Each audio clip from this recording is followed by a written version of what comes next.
I feel for the Metal Machine team who struggled to get even 2 cars into the second round of last race. Hey everybody, I'm Brendan. What was the culprit for the Metal Machine cars? The seesaw, which was a struggle for them through and through. X-Racers and Formula 1 will be racing today. Chevelle and the Formula HW to hit the track first as we head into round 2, race 1 of this tournament. And we'll see how they take to the seesaw. Again, the seesaw has been the reason for lost races. And, you know, well, the Chevelle right there bounces out of the seesaw. Formula 1 slows through it as well. And the Chevelle will come through towards the finish line. And it's been about staying balanced. Seesaw, you have to go up, and all of a sudden the track gives way under you and you fall through.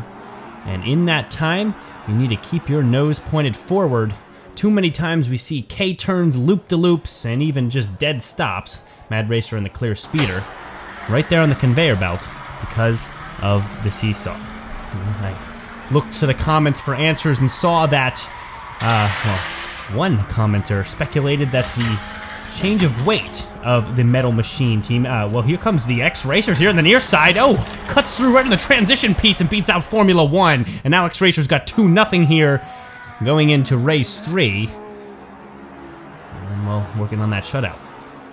One of the commenters speculated that the fact of the Metal Machine team was a little bit lighter, Crescendo and Indy 500, than all the other teams is what made it harder for them to stay balanced at the heights you reach when you run up the seesaw. And that may be true. They really struggled staying straight. All the speed usually lost through that transition. And right now, all the speed was lost for the X-Racers, who again fall short of their shutout, as one Formula 1 will cross and end those hopes. And seems like I bring it up every time now, but with that recent event of the Power Rocket being the only car in round 1 to not win back in the previous tournament, the shutout seems possible. Winning formula and the forward force. And the X-Racer team was, of course, the team coming that close with a 7-1 in that round 1. And you can only hope that they have it in them to maybe make it happen in the future. X-Racer team on the near side by a length now. 2 cuts over to make sure Formula 1's got no chance. And he will shimmy over towards the finish line and wrap things up for this race. Now 3-1. X-Racers coming out strong here in round 2.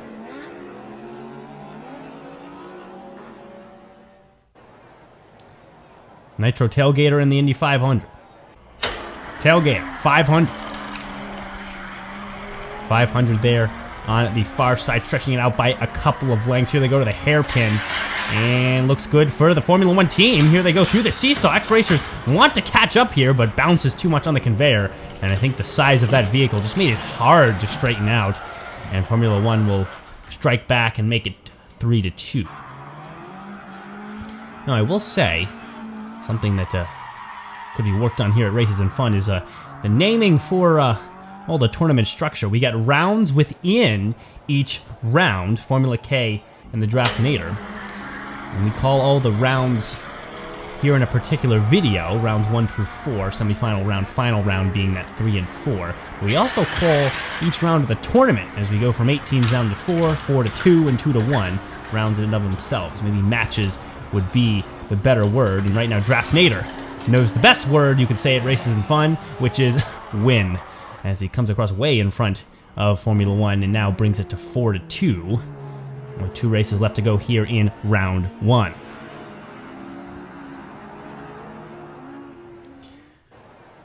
Chevelle and the Formula Flashback.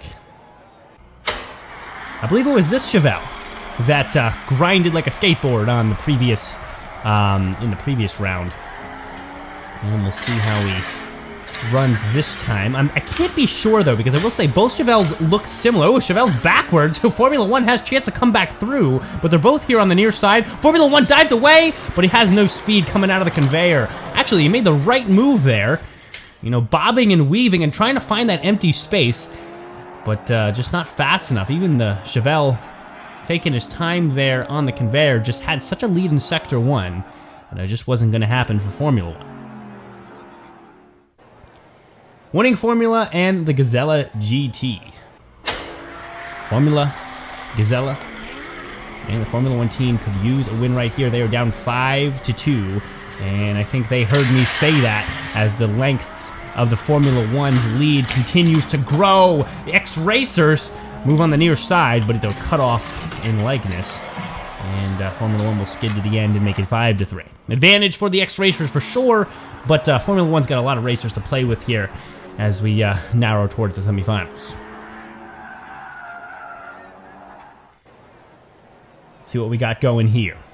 We got both Chevelles. I believe it was the first Chevelle, the left Chevelle that has a little bit of white on the body. 5-3 again was the one that went chaotic in the previous race, previous round. Strafnader winning Formula. Previous match. What do you want to call it? Actually, we'll ask the comments here. How do you want the naming convention for each of the different rounds here at Races and Fun to be called? Whatever's easiest for you guys would be easiest for me. Formula 1 gets nudged there on the nose by the Draftnader and just nudged towards the finish line. And, well, Formula 1 will start strong here in the second round.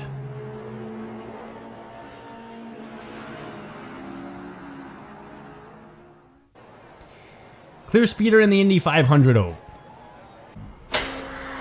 Speeder, Indy 500 on the near side here. Beautiful white car, spoiler on the back, wheels splayed out towards the side. Dark wheels too, not much going on there in the hubcaps, and not much going on there speed-wise, down by 2 lengths. Here comes X-Racers, clear speeder, clearly speeding towards the end of that transition first, and will lengthen that lead as he crosses the finish line and wrap things for the X-Racers in this race. We'll be even at 1 here. The Indy 500 just had trouble getting out of the gate. Honestly, it was lost from Sector 1. 69 Chevelle in the Indy 500.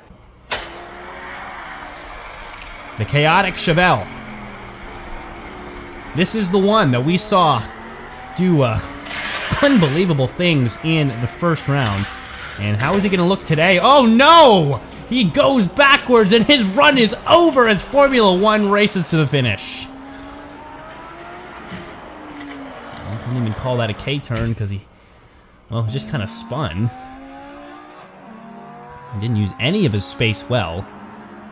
And he didn't have any speed through Sector 1. That's usually the mistake for the Chevelles. It's their performance in the first sector that determines the later one. Chevelle and forward force. Remember, this particular Chevelle, if my memory is best, actually was out in round 1 last time. For the same reason as we just saw the previous one lose this race. Here he comes. Blue Chevelle up by a few lengths. Bounces onto the conveyor. Ooh, trouble getting off the seesaw, but somehow straightens out. He's going against one of his own, though. So a little bit easier on the car. But X-Racers will send their best to the semifinals. If I were the X-Racers, I'd be telling any non-Chevelle to maybe throw the race just for this particular tournament at least. 2 Formula 1 vehicles, 2 X-Racers. That's how we'll roll into the semifinals, which is good. It's good to see competition even out like that. Winning Formula and the clear speeder.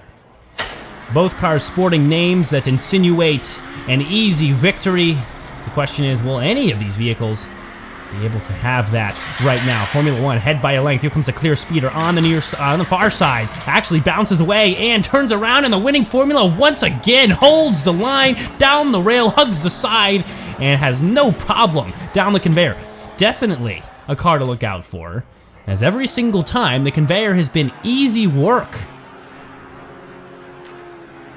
And you see it right there. Look at the distance between the two, and the clear speeder is, well, he's no X-Racer to sneeze at. 500 oval in the Chevelle.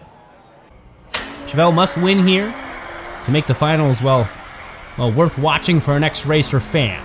Chevelle actually struggling to keep up with the Indy 500 through the first sector. Not looking good for the Chevelle if he's down going into the conveyor, but the 500 loses all speed as he bounces onto the conveyor. Chevelle will come across, and the finals will be interesting for both sets of fans.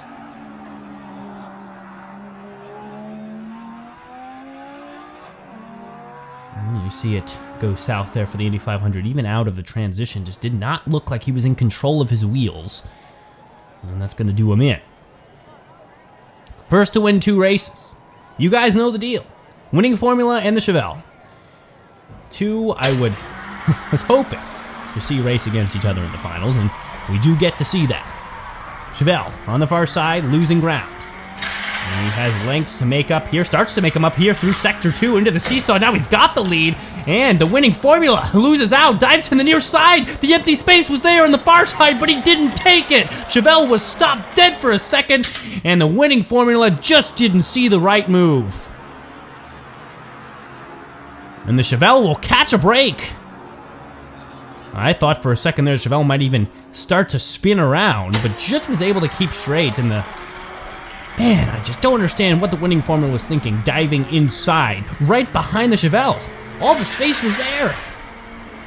Here we go again, in the winning formula, ahead by a little bit. Chevelle, trouble on the far side wall. And well, the winning formula will grind it towards the end. And we're now even at 1. Making for a good finals here. Always love to see a finals that goes to the 3rd race. And that it will. Chevelle also hops and skips there out of the transition. Here we go, they change lanes and we're even out of the gates. Here comes the winning formula, starting to stretch out that lead by a length now. Here comes the hairpin. Chevelle trying to fight his way back. He does! We're even through the seesaw, onto the conveyor belt. Chevelle is 360'd and barreled and facing backwards. And the winning formula, well, the formula holds true as he is not going to lose this one. 2 wins for the winning formula as the Chevelle couldn't find control out of the seesaw. I don't know what happened. Looks like he almost made momentum out of nowhere when he made that flip. And that flip will do him no good, and the winning formula will take it for the Formula 1 team. That knocks out the X-Racers, who won't make it to the finals this time. Certainly a quite an imposing team to see fall in round 2 of the tournament. And well, again, that will do it. Congratulations to Formula 1. Do not forget to subscribe to Races and Fun, and we will see you next time.